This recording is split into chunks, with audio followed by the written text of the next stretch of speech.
Assalamualaikum warahmatullahi wabarakatuh. Perkenalkan, nama saya Rizka Damanti, NIM 20030301028 dari kelas IKOR B. Di sini saya akan menjelaskan tentang usaha, daya tahan, dan energi. Yang pertama yaitu A.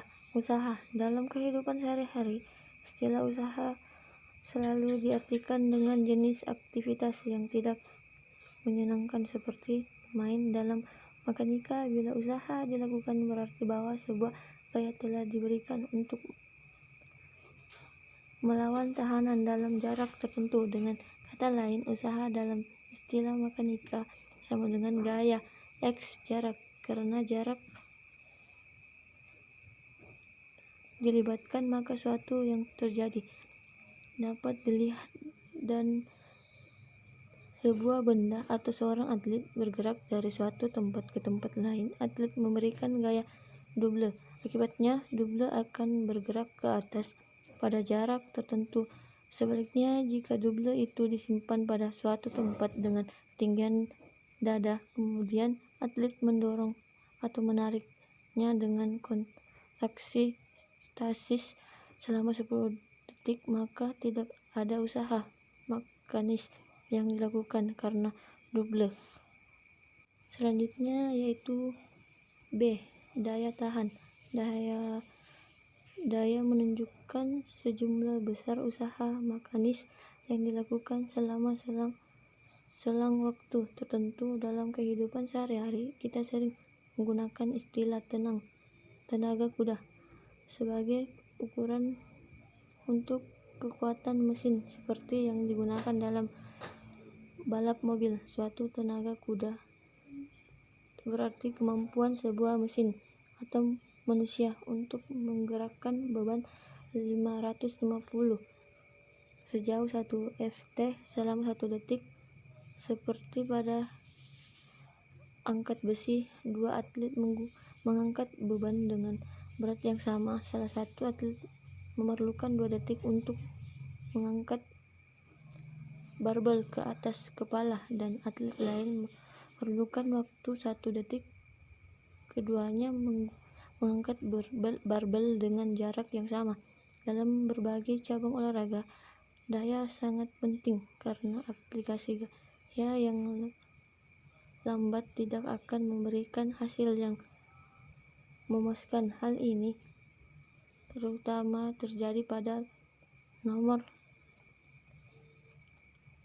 lempar dan lompat angkat besi olimpiade dan senam, di mana keterampilan seperti salto ke depan dan belakang harus ditampilkan dengan cepat. Selanjutnya yaitu energi. Energi adalah kapasitas atlet atau benda untuk melakukan usaha. Dalam istilah mekanika, energi mempunyai 3 bentuk. 1. Energi kinetik.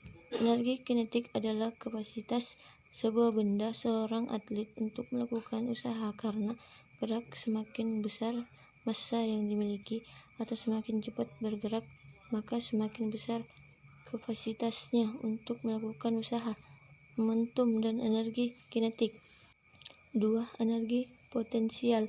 Energi ini merupakan energi yang disimpan, yaitu energi yang tersedia dan siap digunakan. Seorang atlet mempunyai energi potensial ketika berada pada ketinggian, yaitu di atas permukaan bumi. Semakin berat atlet dan semakin tinggi posisinya di atas permukaan bumi, maka semakin besar energi potensialnya. 3. Energi regang. Benda mempunyai energi ini jika benda tersebut mempunyai kemampuan untuk kembali ke bentuk semula setelah ditarik, ditekan, diputar, atau didorong keluar dari bentuk semula.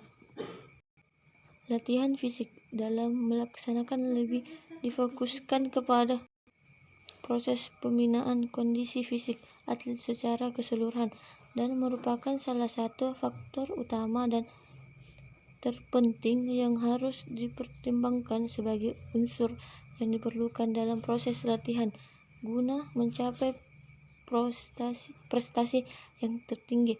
Tujuan utamanya adalah untuk meningkatkan potensi fungsional atlet dan mengembangkan kemampuan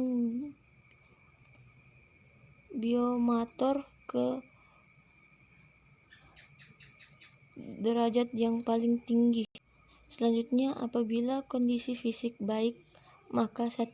Akan ada peningkatan dalam kemampuan sistem sirkulasi dan kerja jantung. 2. Terjadi peningkatan dalam kekuatan. 3. Akan meningkatkan efektivitas dan efisiensi gerak ke arah yang lebih baik. 4. Waktu pemulihan akan lebih cepat. 5. Respon bergerak lebih cepat apabila dibutuhkan. Unsur-unsur penting yang terkandung dalam latihan kondisi fisik meliputi kekuatan, daya tahan, kelenturan, keseimbangan, kecepatan, kelincahan, daya letak. Itulah materi dari saya. Sekian dari saya.